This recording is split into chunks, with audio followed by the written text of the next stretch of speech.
Meus irmãos, estamos no dia 2 de julho, quinta-feira da 13ª semana do Tempo Comum. O Evangelho de Mateus, capítulo 9, versículos 1 a 8. Naquele tempo, entrando em um barco, Jesus atravessou para outra margem do lago e foi para a sua cidade.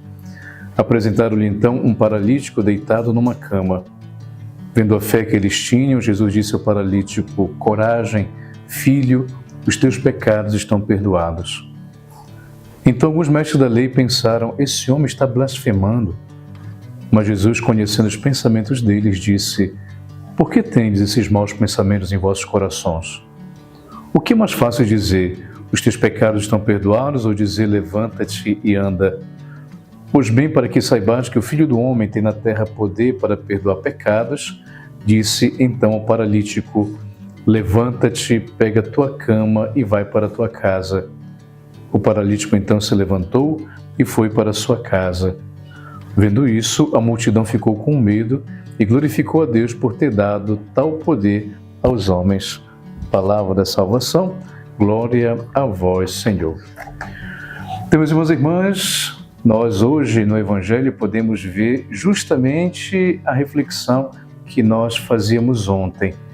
Enquanto que os espíritos impuros reconhecem Jesus como Filho de Deus, sabem que Ele é o Filho de Deus, vejam aqui agora, os homens de carne e osso que têm dificuldade de poder reconhecer Jesus como Filho de Deus. Vimos aqui, então, esse paralítico, que então pede para ser curado, e então chega até Jesus, e vendo a fé que eles tinham, disse ao paralítico: coragem, filho, os teus pecados estão perdoados. Ou seja, muito interessante essa frase, porque Jesus não vai dizer: coragem, filho, seja curado, ou então levanta-te e anda. Ele vai dizer isso só depois.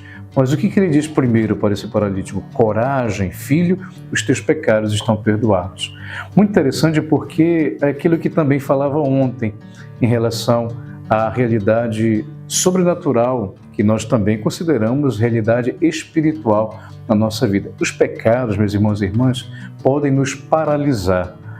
Os pecados, eles podem nos estagnar naquilo que a gente precisa avançar na nossa vida espiritual, na nossa vida interior, e é por isso que nós precisamos muitas vezes pedir a Jesus que nos cure os nossos pecados. E como é que nós fazemos isso? Com o sacramento da reconciliação. É importante sempre se confessar, não deixar muito tempo para se confessar e sempre permitir que o coração esteja purificado para que nós não paralisemos diante das provações ou até das tentações que nós podemos ter em nossa vida. Vejam aqui que os mestres da lei, então, duvidam, e até dizem: esse homem está blasfemando, como é que ele pode perdoar pecados? Aproveita-se o contexto para que Jesus pudesse ensiná-los, dizendo: olha, vocês não acreditam quem eu sou? O que é mais fácil? E Jesus fala, até lança um desafio a eles. O que é mais fácil dizer?